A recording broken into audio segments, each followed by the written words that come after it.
Se pari njërë, zoti ministër, me ti drejtohu atyre që të kanë fut në punë, jo me mua.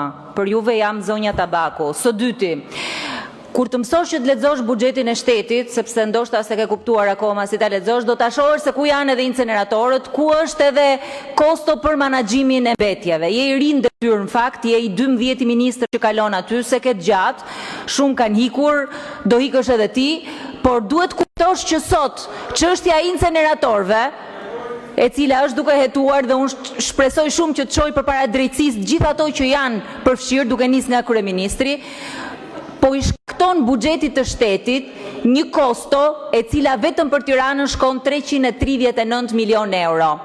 Ashtu thoshte edhe Arben Ameta, i zero thoshte, dhe shef ku është, bashkë rrugën e atij do kesh. Unë jam profesionist në fushën e financës dhe kam pak të mbi 20 vite punë. Ju konkretisht nuk e di se çfarë profesioni keni. Kështu që për sa i përket pjesës së të lexuarit të buxhetit, apo se si janë të listuar zërat e buxhetit, të siguroj që e kam një urinë shumë më të thellë se sa që keni ju.